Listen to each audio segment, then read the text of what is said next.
Pretty good.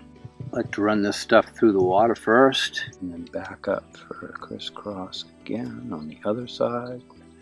And it's probably pretty well centered.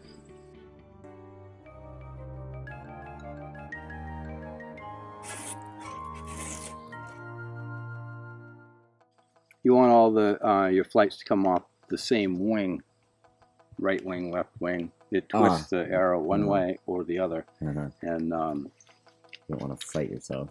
Yeah, and I've messed around with turkey tails. There are ways that you can use turkey tail feathers, but they're not as stiff as the wing feathers are, and they don't have an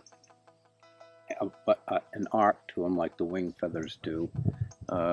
This arc is what gives the arrow its spin. I'm going to show you how I strip the feather.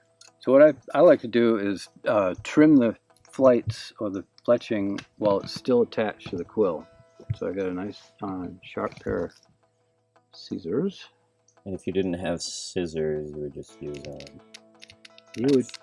you would have to do the best you could with what you had, and if you were lucky to have a knife, then that would work. You would probably lay the feather down on a piece of wood and cut against that. If you didn't have a knife, assuming that you just chipped out an arrowhead, you'd probably have a piece of pretty sharp stone kicking around. That may work as well. A piece of a fresh flake chipped off a piece of obsidian would slice that thing down like nobody's business. Okay, so we got the excess stuff trimmed off to start. And if you start at the top and you pull just one side off,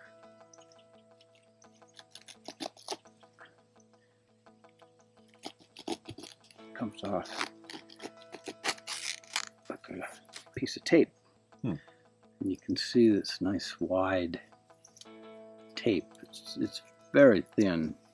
I've taken with the scissors, I'm going to trim some of that off because it's a little excessive, but that's a 3/8 of an inch wide. It's widest, 1/4 inch on the average. A little more than you need, but it's very thin, and when you soak this with glue, it acts like tape. It really binds to the shaft nice. You can use hide glue for this if you had to. But like I said, hide glue is not an immediate setting type glue. It takes a while for it to dry. You'd have to set yourself up to hold the flights in place while the glue dried. It certainly would work and work well, but for sanity's sake, I use wood glue at this point. So now I got enough feathers trimmed up and stripped on to go. Just cut them into lengths.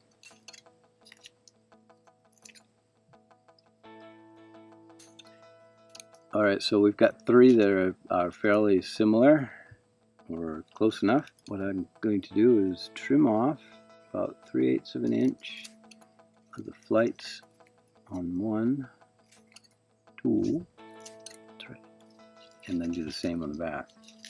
This is after I glue them in place. I'm going to wrap both ends with the sinew. I put some wood glue in a little syringe tube because it makes a very nice applicator. Traditional primitive syringe. Yeah.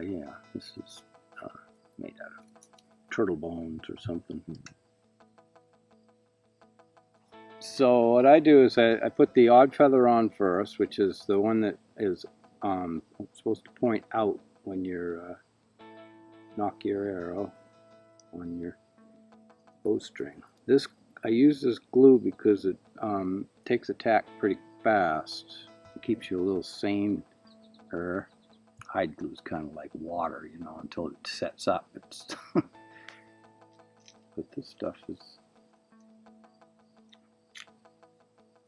already holding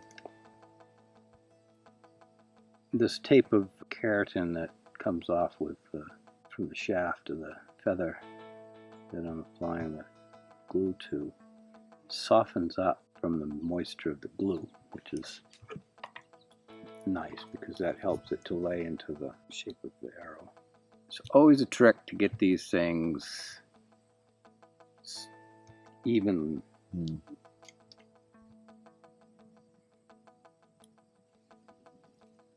See, that came out pretty good. Too bad. Here come the girls.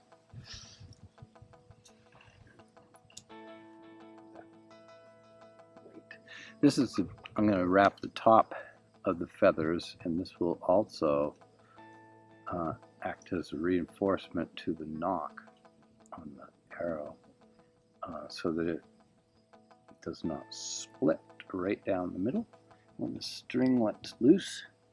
So I'm just kind of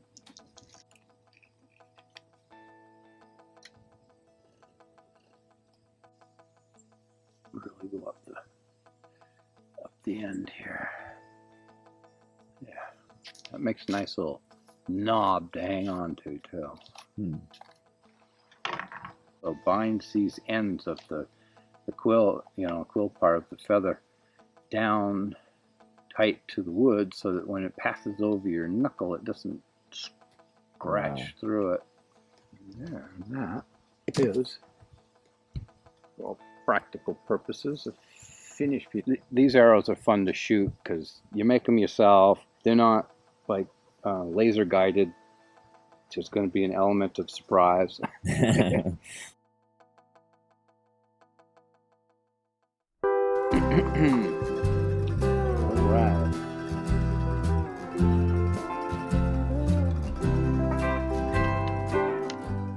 This is made out of hornbeam, which is a native wood to northeastern North America, and it's a fairly stiff one. So you did the knock pretty good. See how it stays on? Yeah. That's a good thing. Okay, now I look official and everything. Not to mention smart.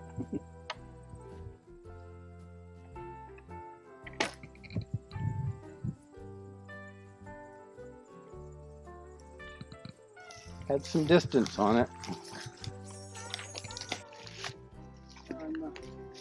Well, all in all, see, it hit a stone and chipped off the whole side of the arrow head, but all in all, it's still serviceable.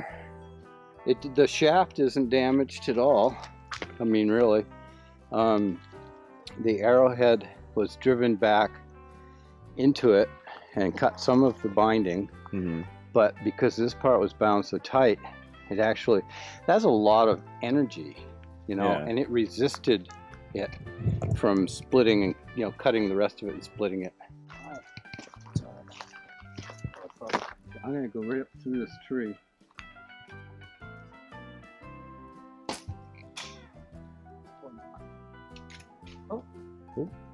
Oh, there it is. I killed somebody. I've seen some fall out of the tree. It hit something in the tree, which then came down quicker than the arrow. It might be the head. Yeah. Whoops. Oh well. Well, somebody's gonna find that.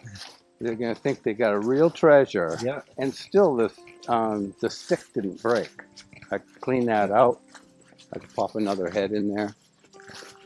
I was shooting for a window in the branches of this tree so that it would have the distance to come down here, and I actually hit one of the branches. So the arrowhead took off in a different direction, but it was already compromised by hitting the gravel. And but even so, the arrowhead is gone, but the shaft is good, and I've got more arrowheads. So I can remount it and have it ready to rock and roll, and it's all in the good fun of it. And in practical use, I mean, you'd be losing arrowheads all the time. Could be, and a lot of times on a quiver they'd have a repair kit. for, you know, an extra bowstring, some extra sinew and glue, and some arrowheads and things. So yeah, they knew things like this happen. Yeah. It's like, oh well, why the West is littered with arrowheads. Yeah, that's why you find them. What we're going to do today is make a cup.